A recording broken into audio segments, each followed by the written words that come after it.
Good morning, everyone, radio listeners, and to those listening on the World Wide Web. The Gun Crime and Violence Select Committee of the 12th Anguilla House of Assembly is conducting a public inquiry. This inquiry is looking into gun crime and gang violence and its associated issues to A, examine the rising incidence of gun crime in Anguilla, B, undertake a situational analysis of the incidence of gun crime and gang violence in Anguilla, C, examine the causes of the existing situation as it relates to the rising incidence of gun crime and gang violence, D, seek to detail the impact of gun crime and gang violence on individuals, families, and the community, E, promote an understanding of the potential solutions and mitigation methods to the rising incidence of gun crime and gang violence as drawn from international and regional best practice. F, examine any matters related to the question at hand. And G, recommend to the Assembly and those concerned strategies to address the issue.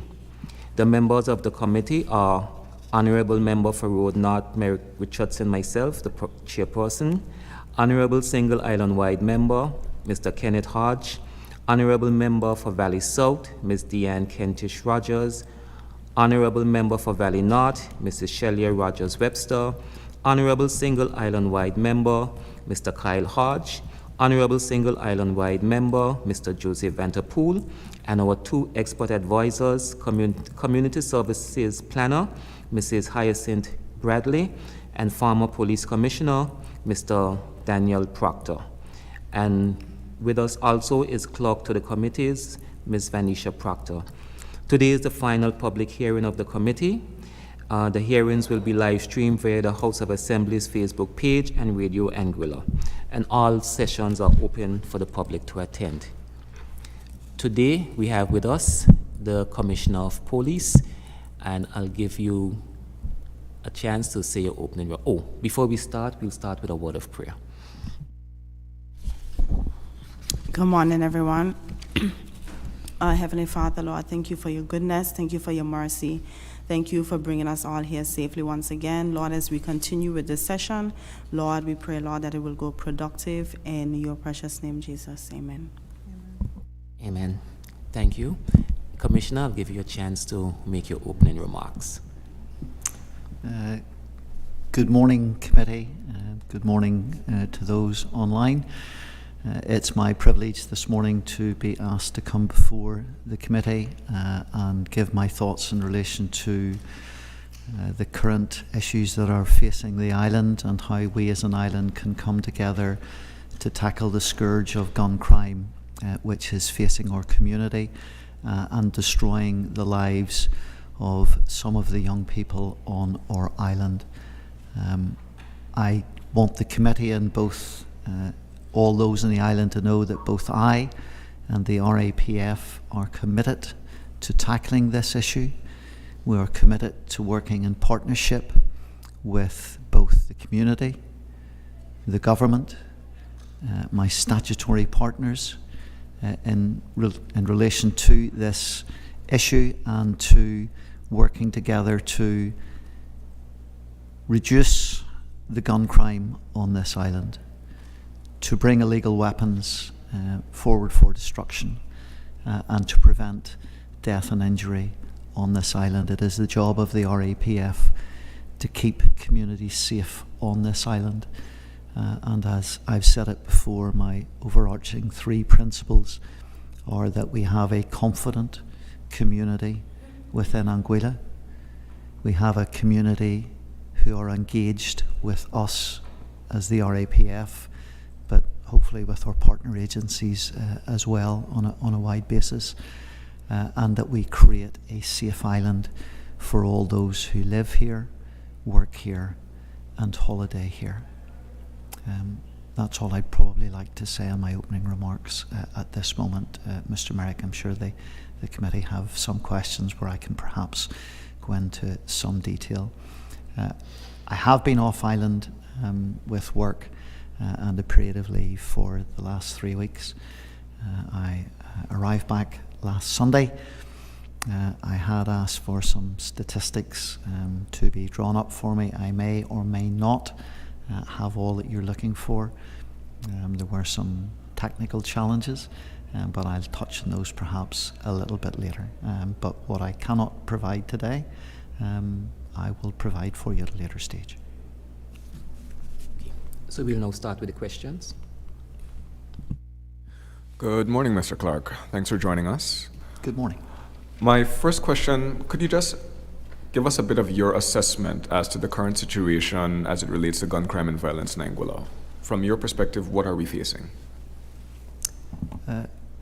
We are facing what I would consider a threat to both the general public on this island.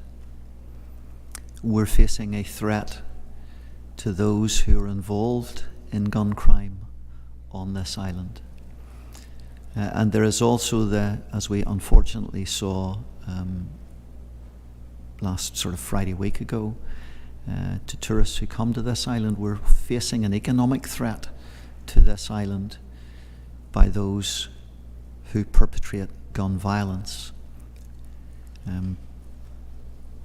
The incident at Aurora, thankfully, was non-fatal, but I'm sure it was. Sorry, Four Seasons, I beg your pardon, Miss Kentish-Rogers, you're quite right, Minister. Had the impact to economically damage this island, and by doing so, the communities on this island and how the government are actually able to help those communities because of loss of revenue. So there is a clear and present risk because of the current gun crime that is being conducted on the island. As you're all very well aware, I started on the 1st of May, and I've, in those first 2 weeks, had 6 shootings, including the brutal murder of Gorman Greenaway. That in any policing environment is a significant challenge, but particularly for one where the island has, at the current moment, 99 police officers. That being said, 99. So there was a significant high tempo level of investigations over those 2 weeks. And I have to say that I was extremely proud of the way that the members of the RAPF responded to that, both by the very long hours that they put in, but by the intelligence that they gathered, by the searches that we were able to conduct, by the arrests that we were able to make. So from the point of view of gun crime, it remains an issue. Now, I need to be very clear, and I have said it before. This is a small minority of people on this island who are involved in this.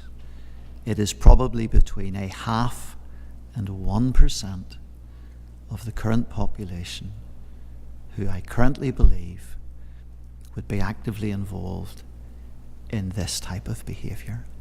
So I think it's very important to put that into context.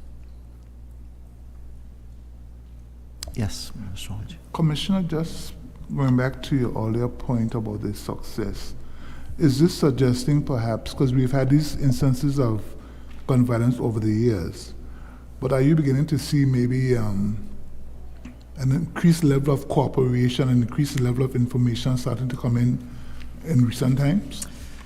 Well, I personally believe so. If we look at the period in July, we had 3 shootings. We had one on the 6th, one on the 18th, and one on the 20th. Thankfully, all non-fatal. Between the 6th and the 25th, there were 7 arrests made in respect of those 3 shootings. There were 9 warrants which were executed in relation to those 3 shootings. That can only be done with the cooperation of people on this island. I certainly have been very encouraged, let me put it to you that way, Minister Hodge, by the level of cooperation and information certainly I have personally received in relation to incidents. So yes, I have saw an upswing, certainly since I have arrived from May, in the amount of information coming forward to allow us to deal with this.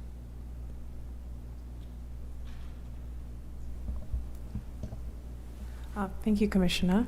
Just a quick question. You mentioned that you were facing quite a significant challenge due to the number of officers you had operating. Mm-hmm. From an operational perspective, what would be a number that would allow you to carry out your enforcement duties and your monitoring duties more efficiently to better safeguard the public? Okay, so thank you, Minister Kentish Rogers.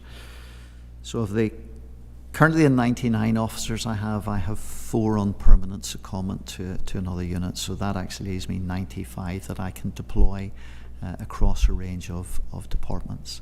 Now I'm very conscious this is about gun crime. This is not about necessarily a bid in RAPF resourcing. We'll probably talk about that later in the year when it comes to budgeting. But if I look back to 2016, we had 115 officers. So just before I left, I asked my deputy, Mr. Forbes, and my senior team if we could look at the current structures that we have, and did we feel that they were currently best fitted for how we were trying to tackle a range of issues. So I have initially received that proposal this morning. We will probably sit down next week once I've had a chance to review that. It looks very broadly in agreement with where my mind was going in this, in relation to community policing, in relation to gun crime. And then I will sit down and have a look at the numbers. And then we will start to have those conversations as to how we try and achieve those. And if I could perhaps, and I'm sure we'll come on to border security perhaps at one stage, but we currently don't have a full-time Marine unit.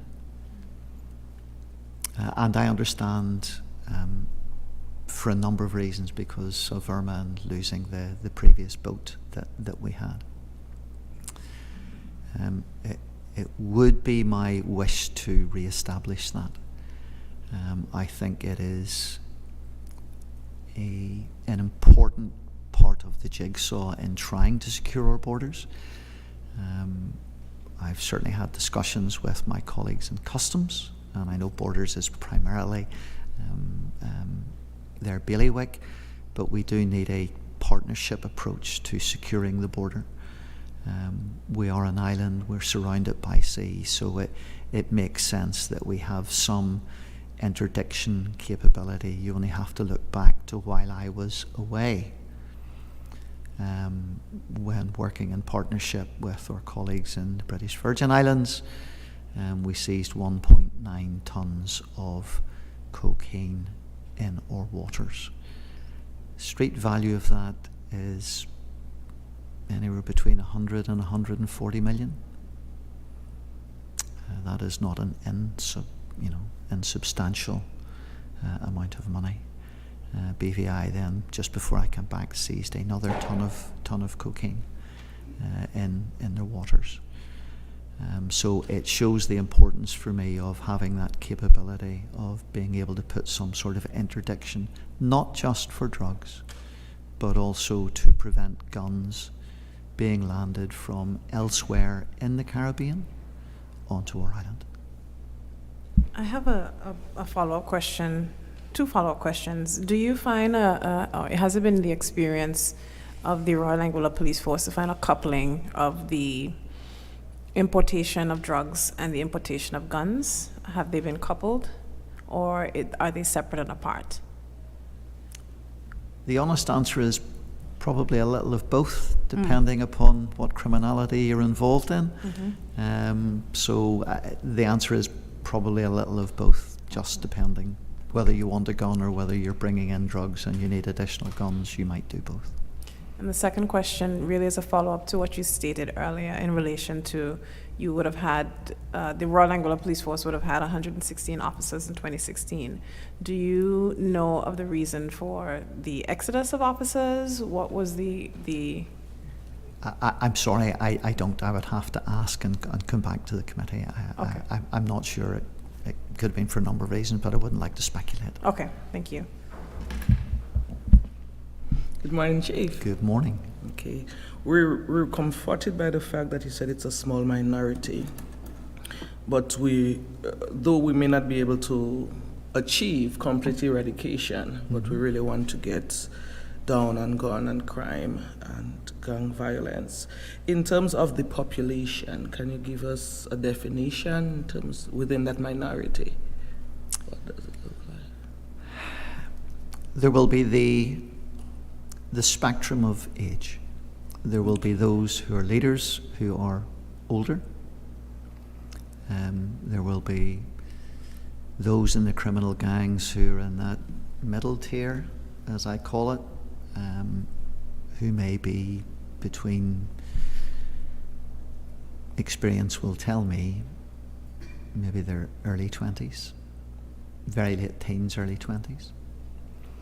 And then there will be those that they will seek to recruit as workers, who will normally be vulnerable young people, young teenagers. I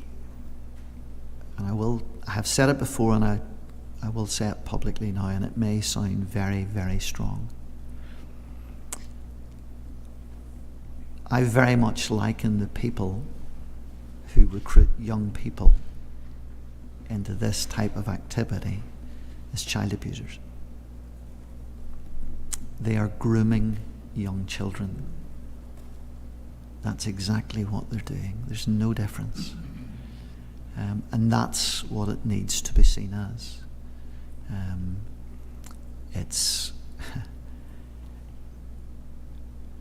It still shocks me that they will try and get, and I'm not quite sure maybe how young here, but 13, 14, young impressionable children, and ply them with money or electronic items or something,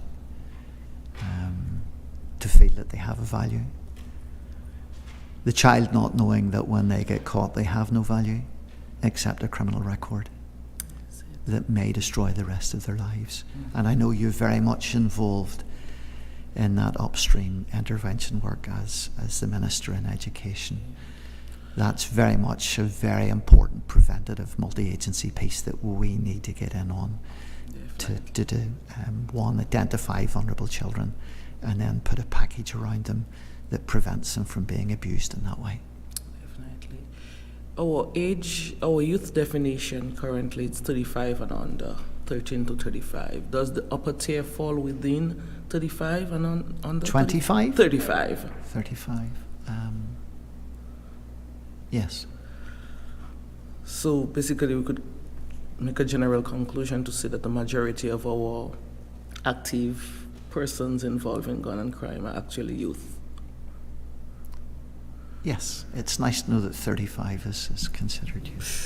That's good. Yes. I'm teasing. Yeah, but my final question for now, in terms of your engagement and your investigation with those young persons? I'm assuming that they're generally males. Yes. Generally males.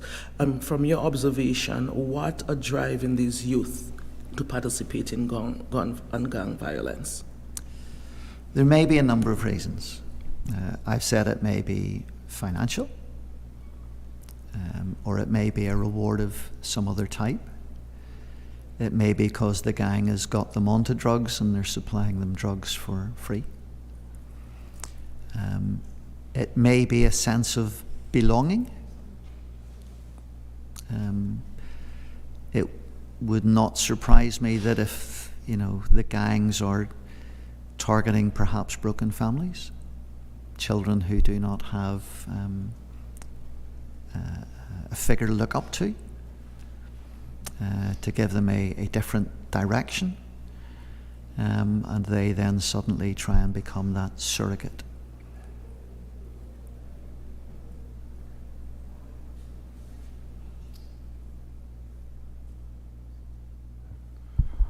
Commissioner, could you please explain for not only the committee but the listening public, what are some of the major limitations facing the Royal Anguilla Police Force that, if perhaps you were able to overcome, would allow you to be even more effective, or from an operational or any standpoint? What are some of your key limitations? So I've talked a little bit about resourcing, and I'll not labour that point any further. I look at normally a four-pillared approach to any problem, and how we try and tackle it. I look at what is the prevention strategies that we can try and put in place. The information pillar of how can we gather it, how can we use it, how can we share it. Then the enforcement strategy of what is it we are going to do to target the right people at the right place at the right time. And then the reassurance strategy around how do I reassure the public on this island, how do I assure the business community on this island, and how do I reassure people who want to come here that this is a safe place to come. Now, I did some TripAdvisor research before I came here, so you'll be very glad to know that this is seen on TripAdvisor as a very safe island to come to, and a very welcoming island to come to, and I can absolutely testify to that in my 12 weeks here. But we need to keep it like that. And one final follow-up before I retire to another committee member.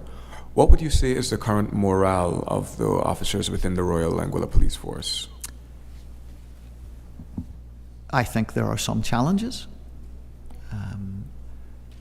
but I think that in my time, in my 12 weeks, I found the staff to be very resilient. I came from an organisation where I looked after 1,350 staff who worked for me. I need to put it in public record. I have been so struck by the dedication of the 99 officers and the additional police staff that I have who work for me. They've been outstanding, and I know we take criticism, and that's fair, and accountability is absolutely really, really important.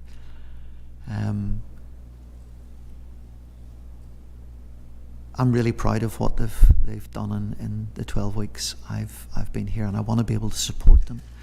And by supporting them, I want to increase the morale that they have. And if I can be seen to physically support them, be there when they're out early in the morning, show them that I will not ask them to do anything that I wouldn't do myself. If I can advocate for them, like today, then that at least lets my staff know that I care for them and I support them and and I have their back.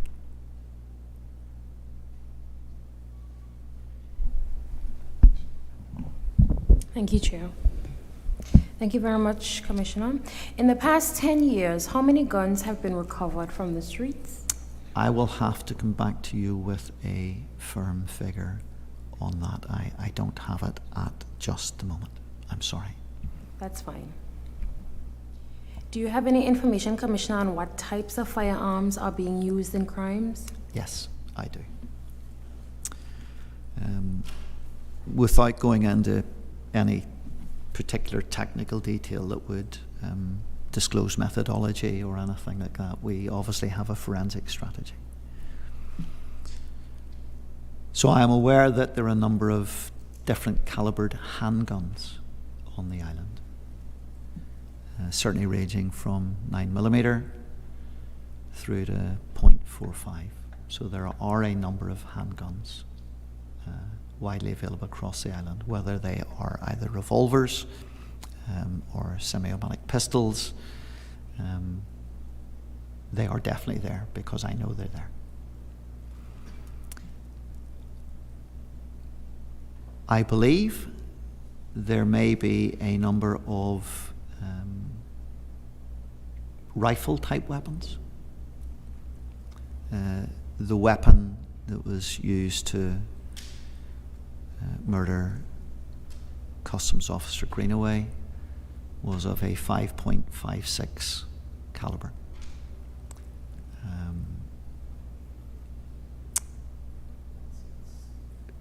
Yes, 5.56. Very similar to automatic weapons I would have used back home. Yes? A quick follow-up, Commissioner. You would have identified that there are some semi-automatic weapons.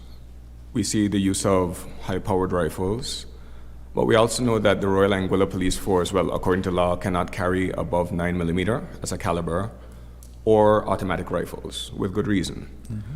But seeing that, is the Royal Anguilla Police Force kind of outgunned, seeing the kind of rifles that we have coming, or do you then have to consider re-evaluating the firepower of the police officers to deal with such challenges? So the short answer is yes, about looking about the type of weapons that we have.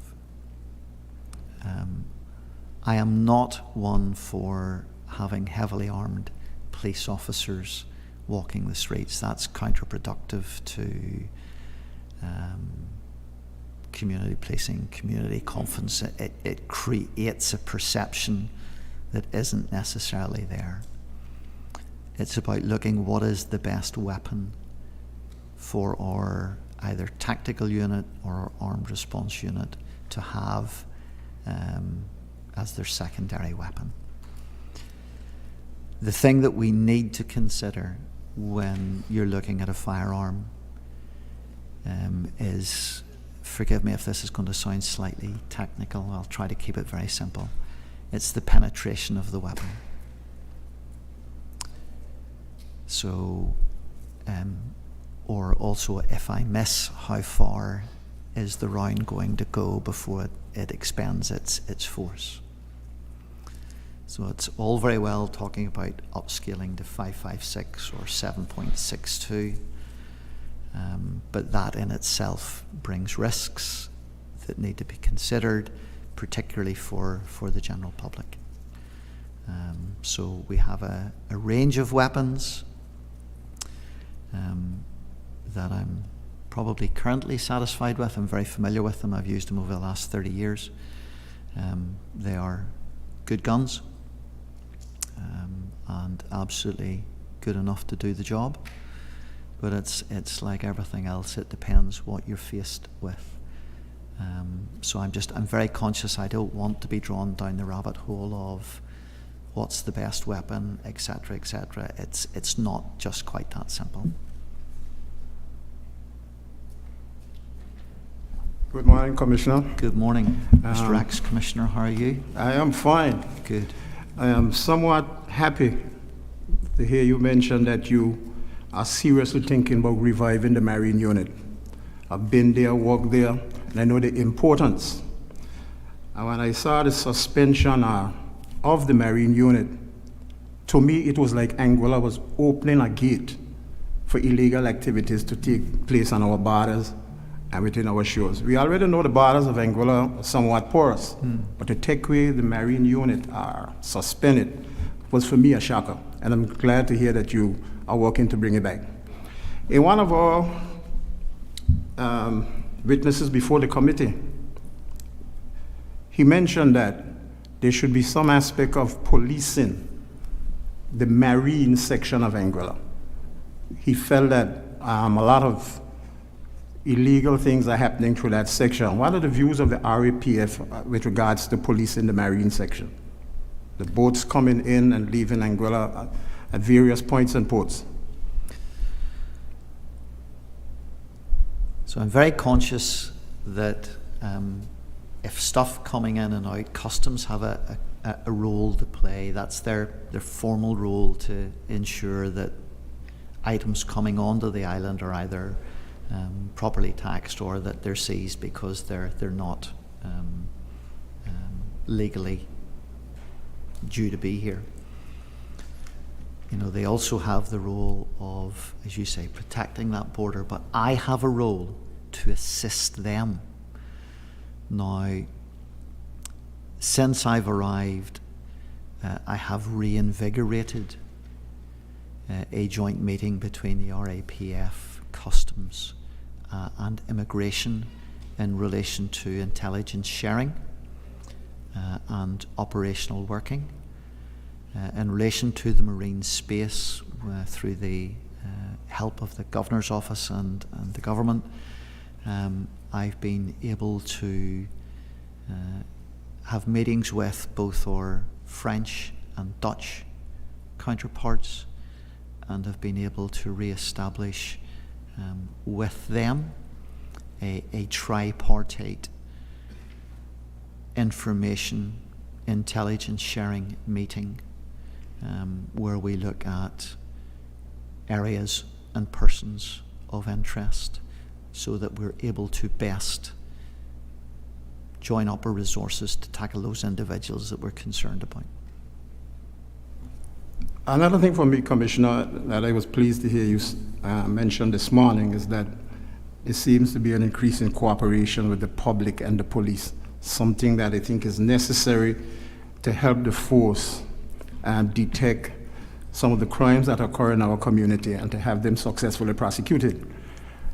What, if anything, you would want through this medium to appeal to the general public to increase that? Because I don't think it's, to me, it's at a level that we would like as police officers. I say we, because I still share in my heart that policing thing.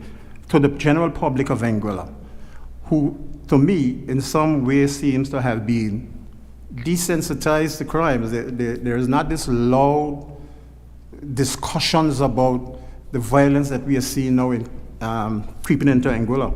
What that message would be, sir? That message would be, please help us. If you're concerned about the security of the information that you want to give, I have tried and will continue to promote the gov.ai website portal, the 911/.gov.ai website portal. It is a confidential server. It's hosted in California. It has the .gov.ai tag so it can be identified to our island. It is not in any way connected to the RAPF server. It's not connected to the government servers. You can go on to that website. It's a very simple form. Leave your information. You can leave your name if you wish. You don't have to. If you don't leave your name, it doesn't mean that we can't action the information. It may be a vital piece of a puzzle that we're trying to solve. So I'm encouraging people to use that and have the confidence to use that.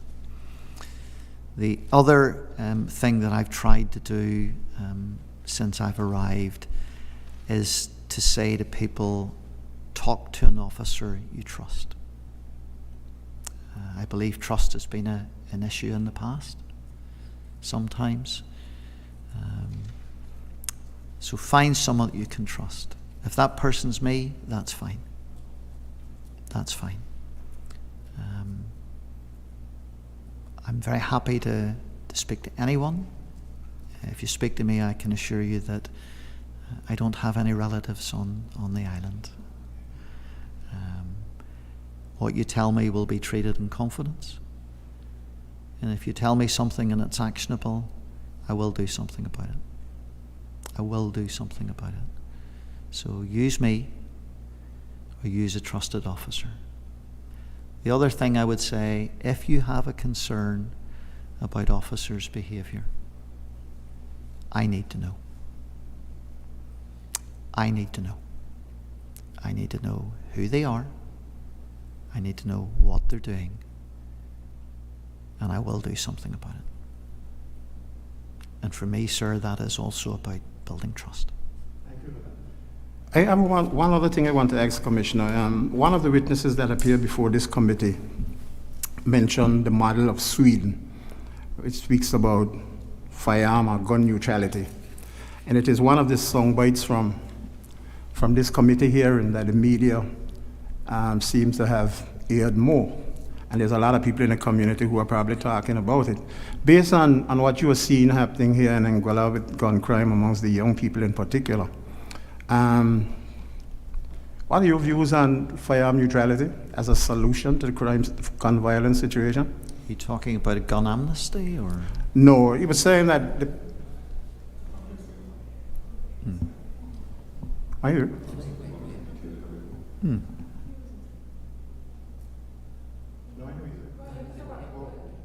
No, it's relating to educating the public about the usage and the dangers of firearms, ensuring that everybody else has access to a firearm. So. Ooh, that's interesting. I see the benefits to it, but I would probably also see a number of drawbacks to that where it could be nefariously used. I guess you would have to do a study as to what does organised crime in Sweden look like, and the types of smuggling that they may be involved in relation to Norway or Finland or somewhere else, as to here. So while there may be absolutely some merits to it, I think it would need explored much more deeply before it would be brought on to the island. The idea of education in relation to the dangers of guns, that would absolutely form part of the sort of preventative strategy that I talked about. I suppose perhaps one thing I would like to see is a minimum prison sentence for illegal possession of a firearm. I think, sorry if I've preempted anybody's question there, I apologise. It's somewhere that I would like us to get to. There are other Caribbean regions who have swinging sentences where if you're caught in illegal possession of a firearm, you're going to prison for a very long time.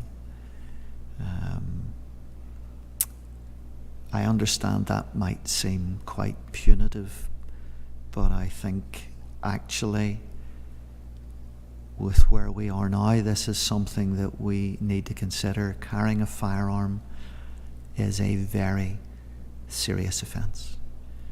When you carry a firearm, when you've had no training, you're much more likely to injure yourself or kill someone else. So there needs to be a consequence that if you're caught, I would certainly like to see you going to jail. Now, prior to that, I think it would be important to give the community on the island an opportunity to surrender any illegally held firearms. So I know we've tried an amnesty here before. It's something I've been thinking about before I went away, and I discussed it with the previous governor. I know some may say, well, you'll not get anything, and TCI tried it and they were paying $500 for every gun that you handed in, and how many did they get? None. That's not the point. That's not the point.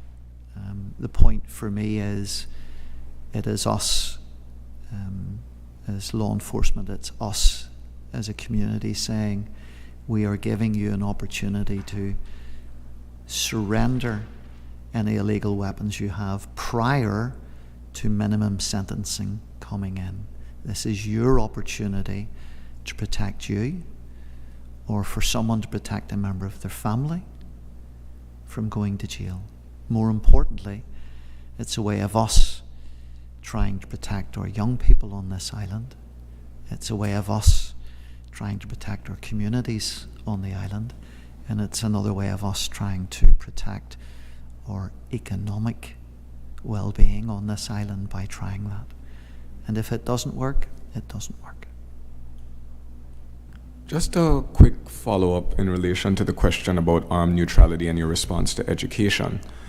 In the model that was described with armed neutrality, education from a young age was a core aspect of that, not only as to the dangers of firearm ownership, but their use in general, the responsibility of ownership, etc.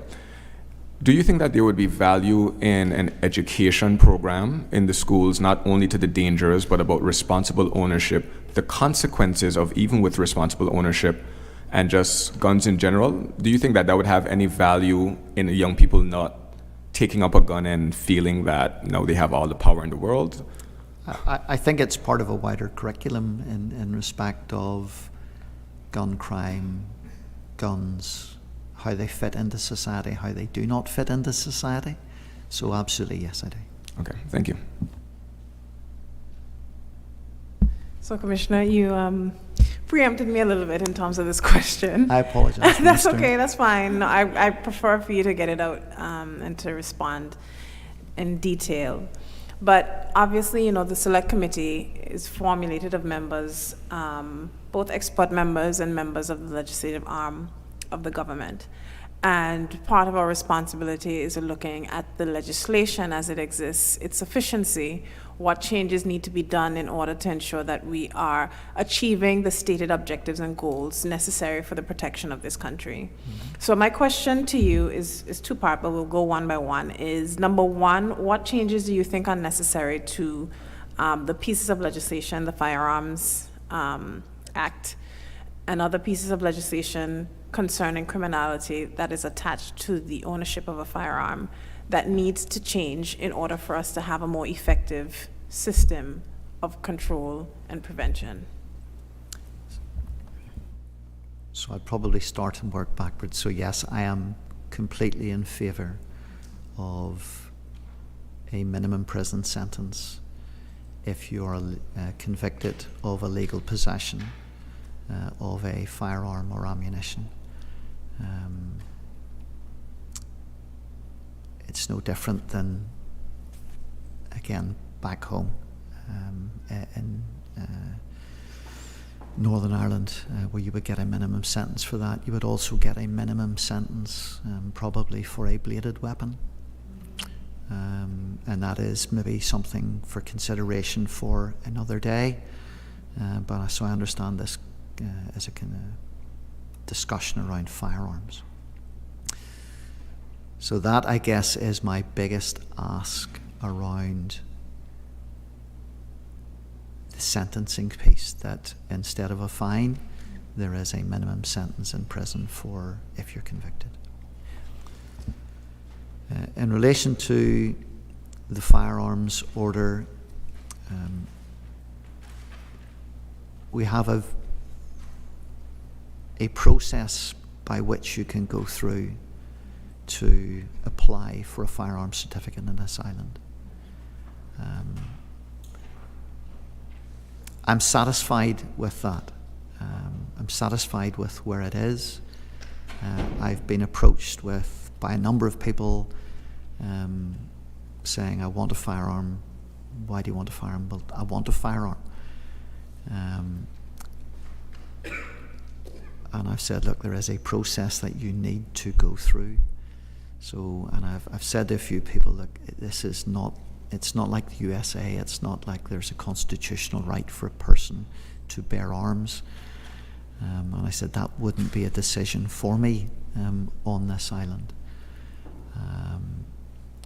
But I'm satisfied with the current process that is there, that if you want a firearm, you need to justify it. We do the checks around suitability, around threat, and then we make an assessment as to whether you're granted that firearm.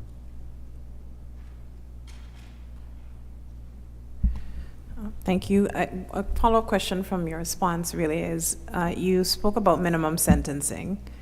What is the minimum sentencing that applies in the United Kingdom for possession of a firearm? I remember very loosely 6 years. I was going to say 5, but it's in that ballpark figure. I think Jamaica is 15. Someone yeah, told Jamaica me, but, has recently. The Jamaican legislature has recently increased all of its minimum sentencing in relation to firearms. I think around 20 years if you are caught with one. now, whether that would be proportionate. That's the question that's being argued right now, but they're saying that they're going to take a very strong stance against gun crime, and that's part of their. I meant proportionate for this island, Oh, so as opposed yes, to of Jamaica. course, Before but- anybody misinterprets Yes. that as me being, I'm not. I'm just saying Yeah. as to whether it would be proportionate for this island. Gotcha. I may have a view, but if someone wants to ask me outside, Off the record. I'd be happy for that. But it's a matter for someone else to Yes. decide. Yes.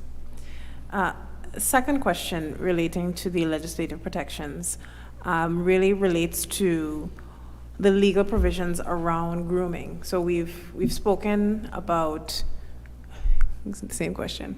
We've spoken at length about the legal provisions around the possession of a firearm, but in terms of the legal provisions that deal with interventions, specifically if someone has been found or has patterns of grooming young people into gangs, I'm not sure, what do you believe is necessary for us to actually create that kind of regime?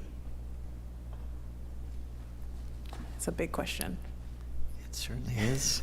Are you talking in terms of minimum sentencing, or if someone was convicted of that, or where are we thinking of back home we would have a register of offenders, that if you were convicted of it you would go on to a register for say 10 years or life depending upon what you were convicted of and the severity of what you were convicted of. Mm-hmm. And then if you went forward to apply for say a job in probation, you would have to disclose that, or the police, or safeguarding children or something like that.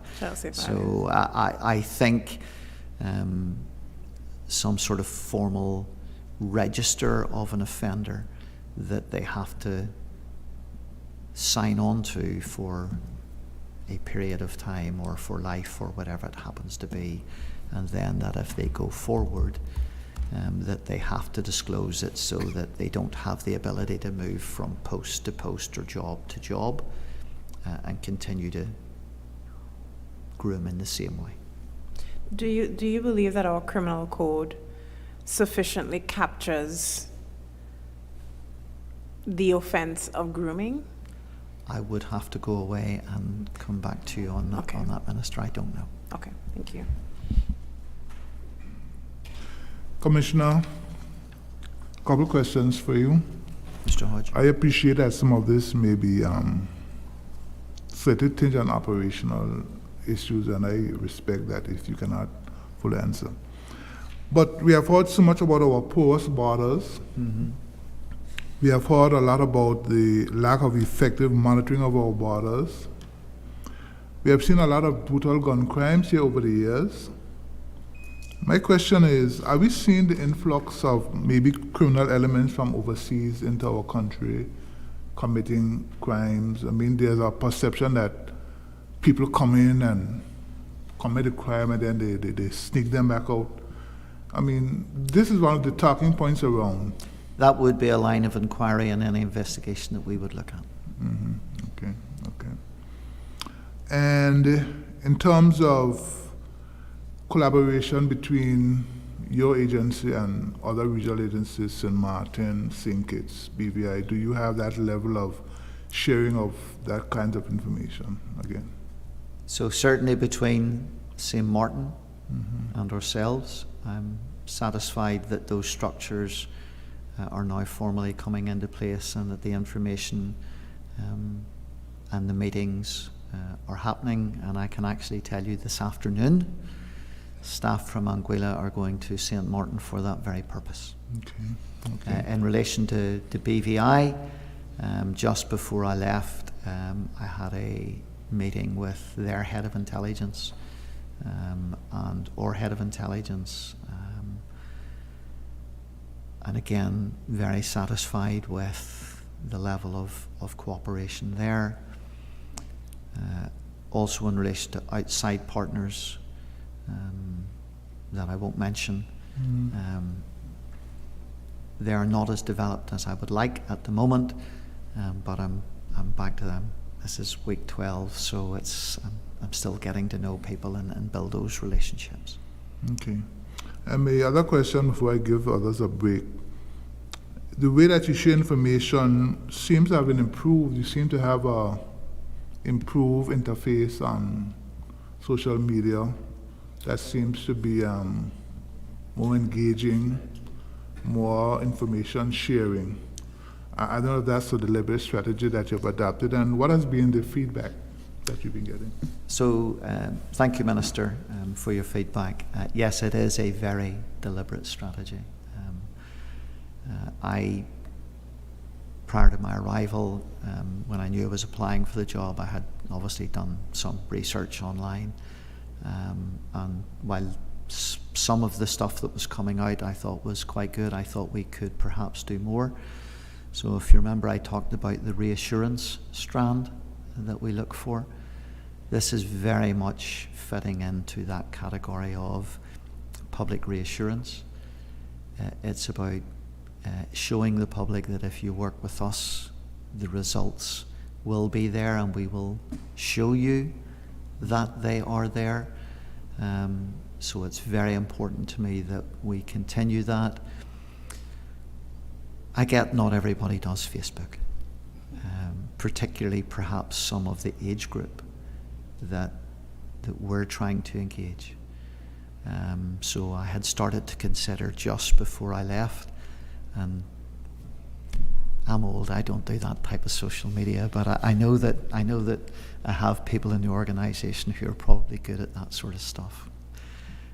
So I'm starting to reach out to them to see what other social media platforms we can use to engage with that age group that we're looking at.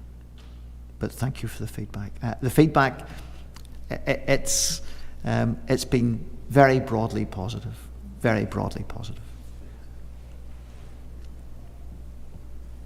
Commissioner, just a quick question about potential low-hanging fruit that may be out of the police's direct control, but may be able to assist the police. One such suggestion that was made in one of the previous inquiries is lighting up the dark beaches, for example.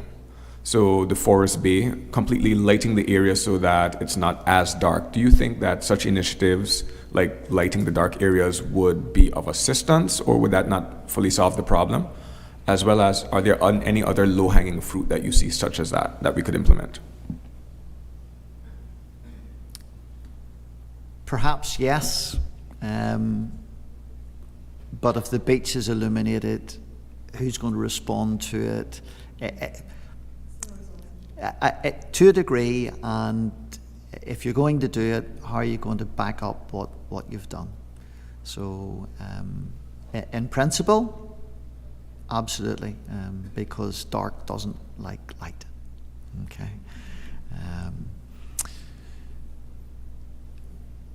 If we're moving on to this sort of slightly more technical issue around this,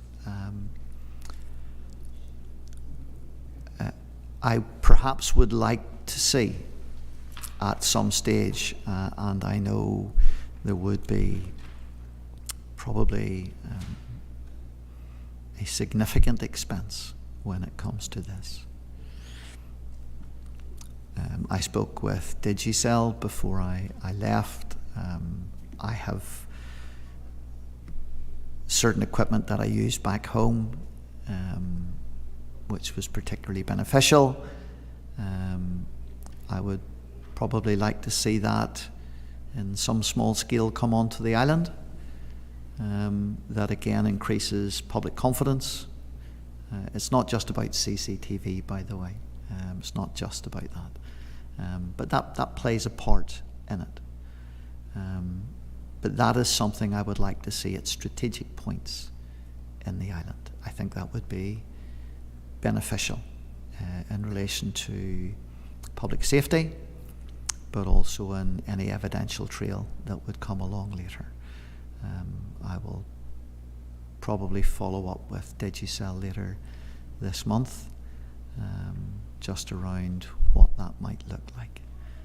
But make no mistake, it would be a probably fairly sizable financial investment to get that done, but one I know is very worthwhile.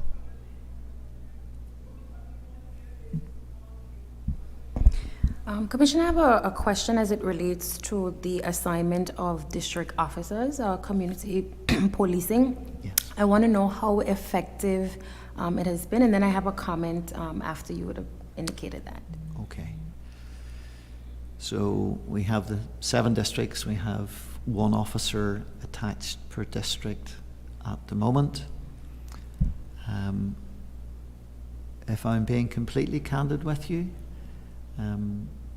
with 95 officers, I would like more in my community unit.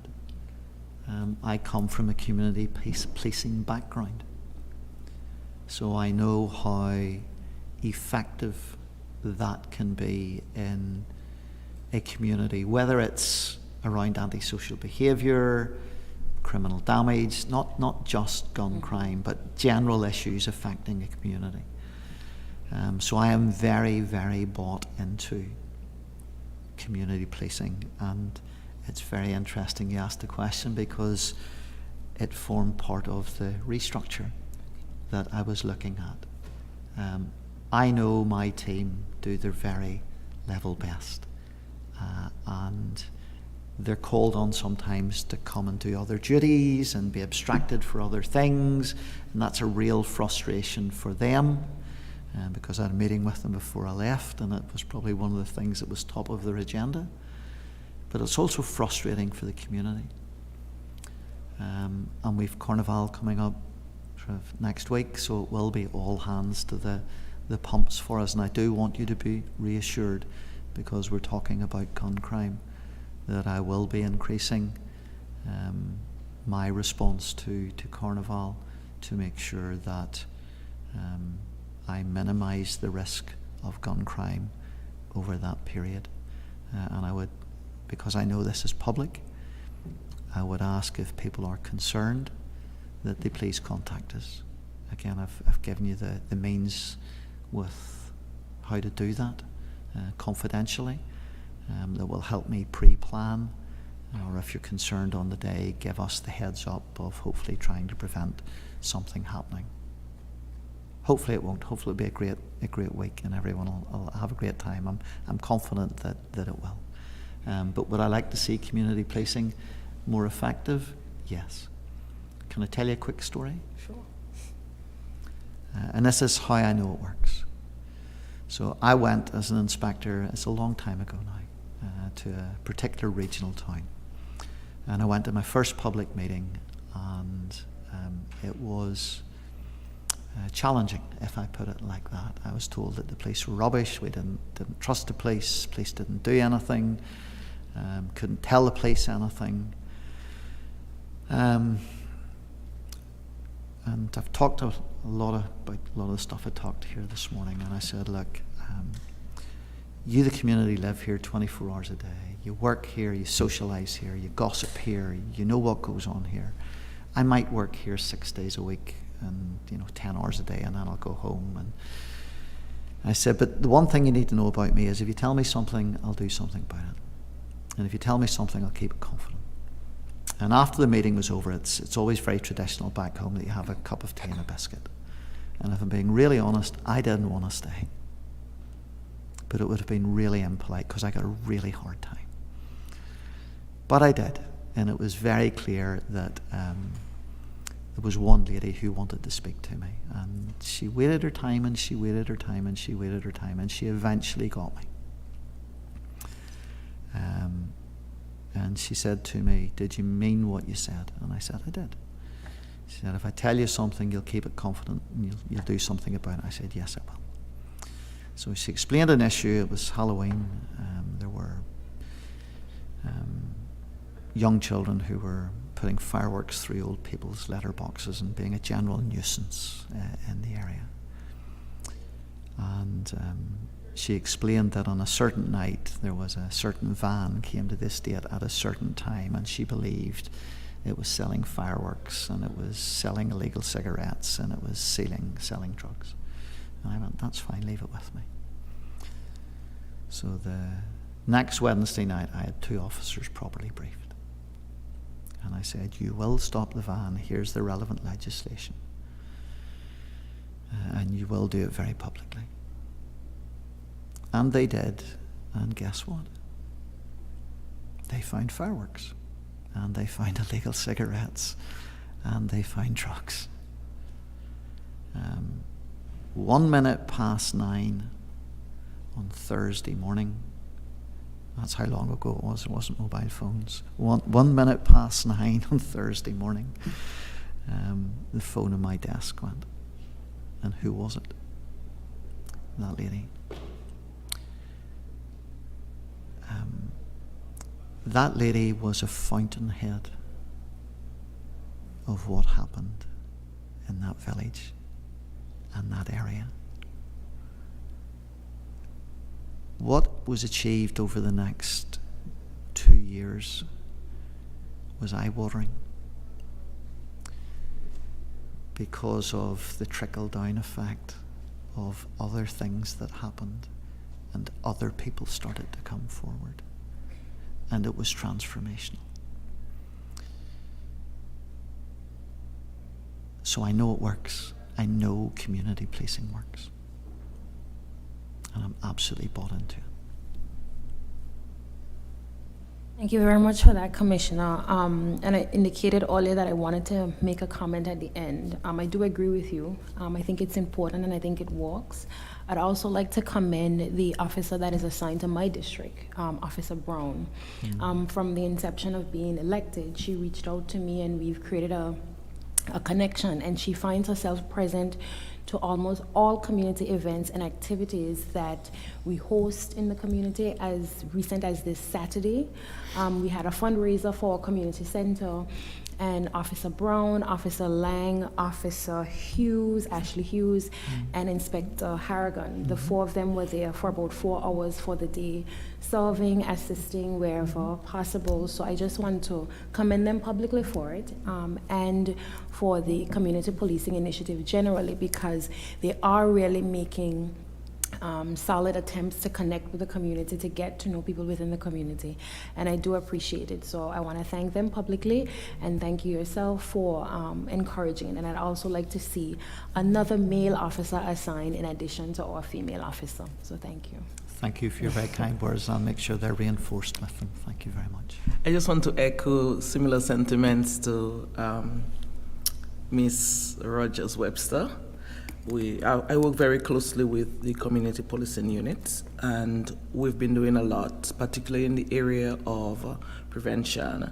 And that leads into my question as a community, the school community.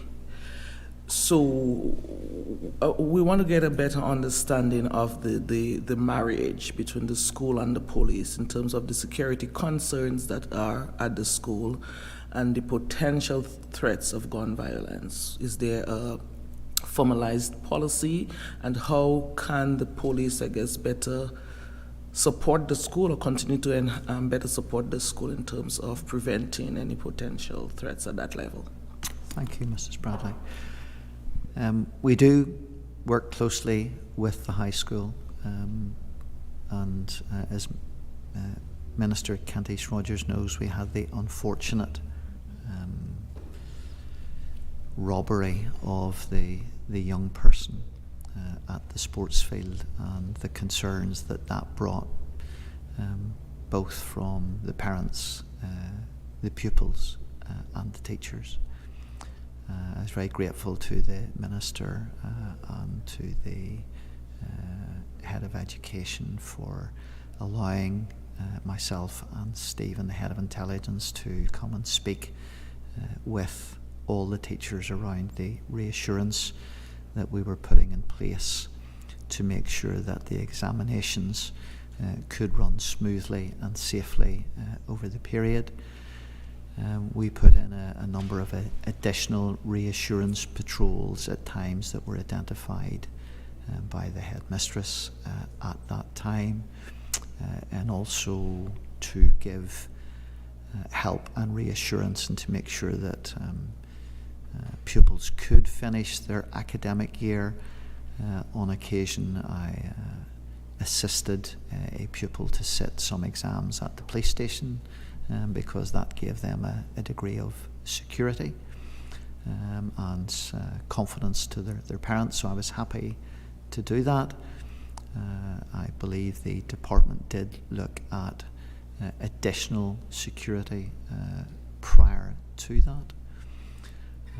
We are always happy to work with the high school. I'm not quite sure whether the new campus will be open for the new semester. I don't know.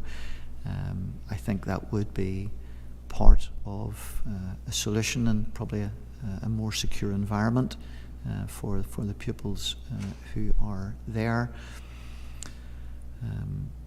I did talk about in-school suspensions, and I know that the education department were looking at that if pupils were seeking to get themselves suspended so that they thought they would get outside school. No, that wasn't going to happen. So hopefully maybe that is in place by this stage.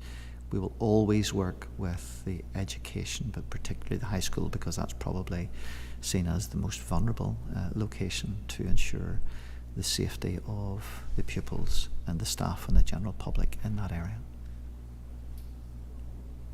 Thanks for this, Chief. Okay, I would say, of course, you're aware of the DARE program. Oh, yes, definitely. We're in the high school at that Yes. younger age, trying to work with them, and I was delighted just at the end of the semester to go and give out the graduation certificates to all the kids who so enthusiastically participated in that. And as you well know, and perhaps the committee don't, it's about a program of education that tries to help young people at that impressionable age make the right choices by giving them an understanding of decision making and how to make the right decision when they're in a bad situation, or if they're being pressured to be in a bad situation. I think that's a really key upstream piece of trying to keep our young people safe. It does definitely is, and additionally to the DARE program, we also do the 5%, Absolutely. where the community policing work so closely with us in that of prevention. So we continue to work. Thank you, Chief. Thank you, Ms. Brown. Commissioner, we've asked you about guns. We've asked you about resources the force need. What about gangs? How many gangs do we have in Anguilla? Based on the information that you would have in the police department. I wouldn't like to publicly discuss it at this time. Okay. I'd be happy to have a conversation, certainly at a later stage, but it's not something that I would publicly want to encourage by saying there are X number of gangs on the island.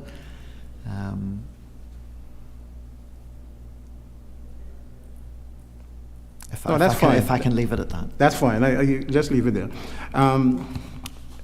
We had a witness before us in a private session, and he disclosed some things that I too wouldn't want to ask you about publicly, but would hope that we could have a session where we could speak to you, pass some of this information or highlight some of the things, because he is a man from the street, he's a businessman, and he knows the street very well. And I think it would be important that, you would know this information. We ask you some questions about it. I'm very content for that. Yeah. Next Thank you. question.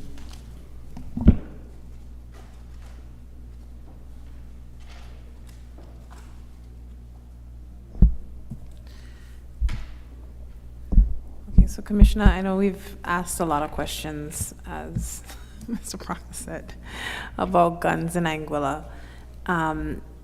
But I want to go back to the schools, as you would have indicated just now. You had a response talking about the schools. What do you believe, or what is your assessment of the threat level in relation to the carrying of firearms into the school setting at the high school? Well, if I look at the 12 weeks since I've been here, I have had no reports of a pupil being interdicted going into school with a firearm. To the best of my knowledge, I have no reports of a pupil brandishing a firearm on the premises since I've arrived. I have no reason to doubt that that will not remain the case. It reassures me that the regimes that seem to be in place at the moment are having that preventative effect. And I could perhaps leave it at that. So my question really goes back to what Mrs. Bradley would have brought up earlier about the fact that in terms of the demographic of persons who would be in the upper tier, the middle, and the lower tier, all being captured within the descriptor of youth, because it's under the age of 35. Of course, yes.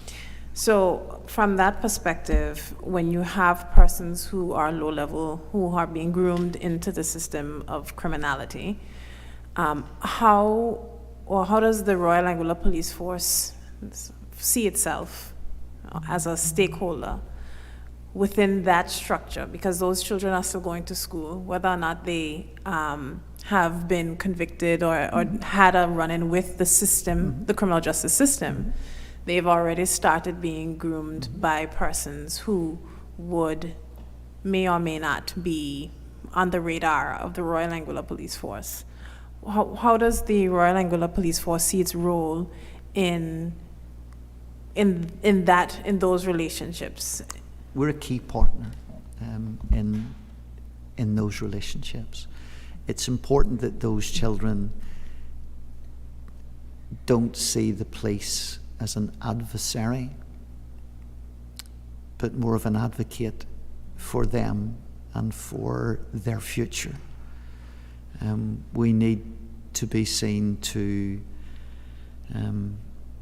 intercede almost on their behalf, to be there for them, to be seen to be there for them, to be seen as an attractive alternative to some of the people that are trying to ruin their lives.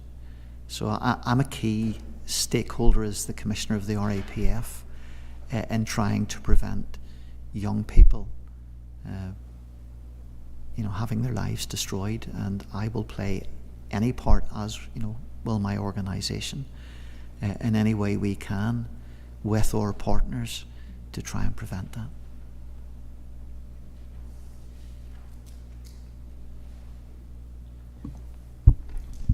Commissioner, we've spoken a lot about guns on the island, but we know guns aren't made on the island.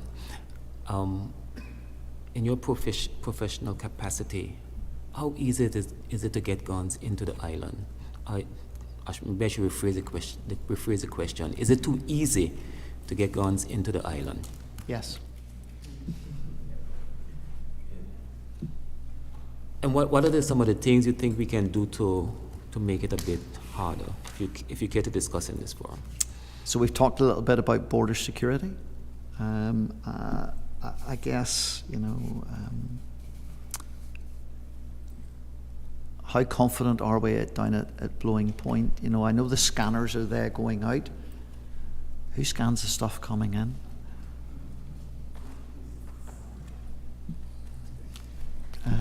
Do we have scanners for coming in? No, we don't. That's so there's perhaps a bit of an easy win there, and perhaps we look at some of the other issues that are there. But I talked about our partners on St. Martin and how we work with them to prevent weapons coming from across that stretch of water. I've talked about how we're developing better relationships with our overseas territory colleagues and some other agencies in relation to how weapons arrive on this island. So for me, those are really important, about understanding the origin, the route, and the who are bringing them here.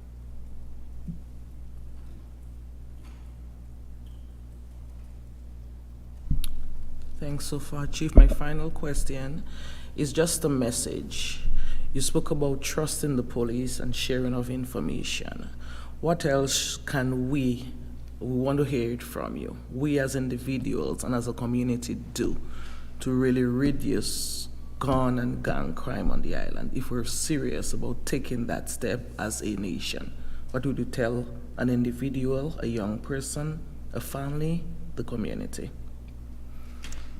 That we as the RAPF will support you in whatever way we can to prevent your child, whether it's working in partnership with other agencies.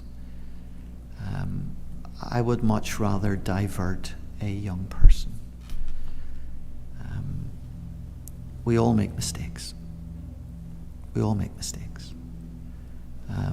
And we need to help our children make the least worst mistakes in their lives that are going to have the least consequences for them moving forward. I used to be head of road traffic. And I know, because the statistics tell me, that 17 to 24-year-old males are the most dangerous drivers on the road. They are 4 times back home more likely to kill or seriously injure another road user than any other driver group. And there's a very simple reason for that. And it's about brain maturation.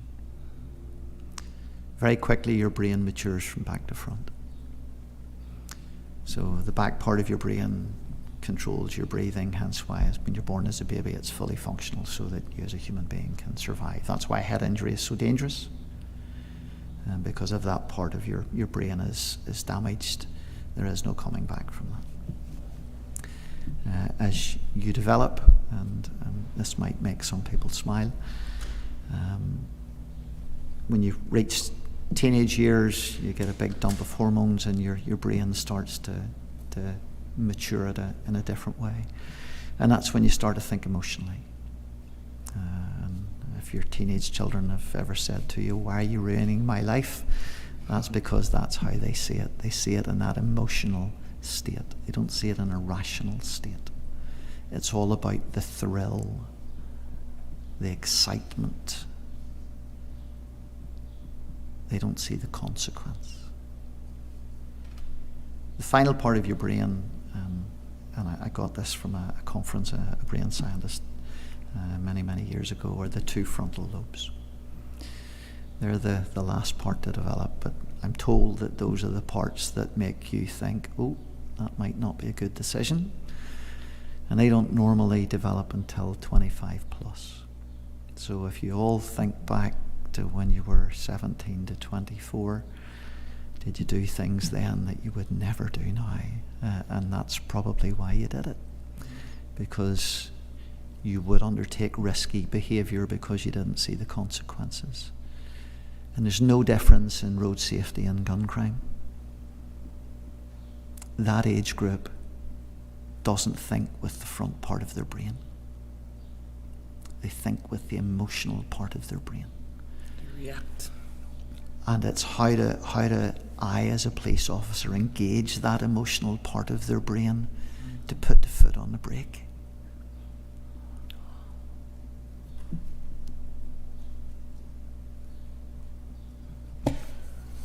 Commissioner, a question for you. You spoke about community policing. I want to ask you about police visibility. Officers walking the beat in the various villages, interacting with the community. Are we going to see more of that as we move ahead? Is there any viability perhaps to maybe establishing outposts in areas like Sandground, Island Harbor, Blowing Point, Sandy Hill, West End? Again, having that presence in the event of anything happening rather than having to traverse from the valley. And just throwing these out to you as so the public can get that extra layer of reassurance, of comfort, knowing that they have some semblance of a presence in these districts. Thank you, Minister Hodge. I talked about a restructure and how we would look at things moving forward. Resources to a degree does constrain me at the moment. I have considered, could I look at more special constables, particularly and employ them as a support to our community officers, full-time community officers.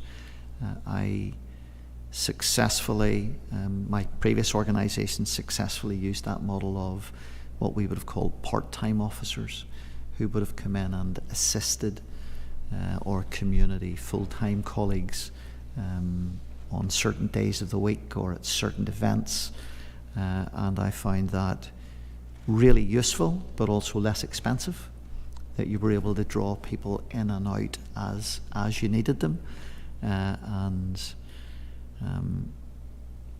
without saying too much, I would be keen to look at how I could replicate that model across the 7 districts. In Commissioner, listening to you, something else came to mind. We are seeing a sort of a explosion, so to speak, of security firms in Anguilla. Security firms, we see a lot of them springing up, and everywhere we turn now, banks, supermarkets, there is security officers. Do you see the growth of this particular sector as helping the work of the Royal Anguilla Police Force?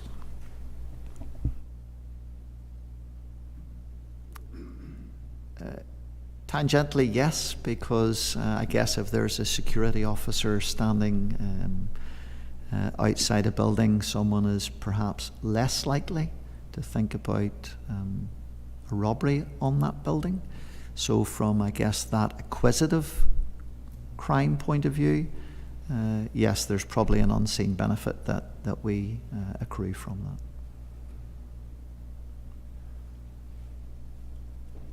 But it doesn't help when it comes to the general issue of gun crime, if you understand what I mean. I'm trying to be completely fair here. There is probably an unforeseen benefit there, but when it comes to the underlying issues of dealing with gun crime and removing guns from the street and changing the culture, no.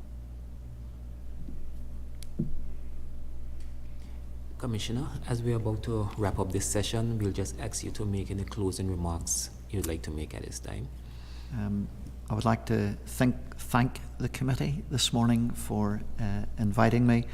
I apologise I couldn't attend earlier because I was off island. I've found this morning both challenging and enlightening, but extremely beneficial.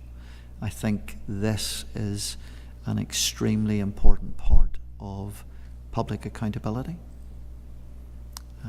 I think it is a way of reassuring the community across Anguilla that both the RAPF and the people on this island are committed to tackling this issue and to make this island one, as I started with, confident in itself, one that we're engaged in tackling this issue, and finally that it is a safe place, but I want to make it a safer place for those who live, work and holiday here. Thank you. Thank you so much, Commissioner, and as they say, better late than never.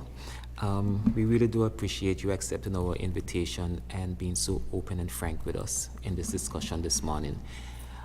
This brings to a close our session for this morning. We will be back at 1 p.m. with another live session. See you then.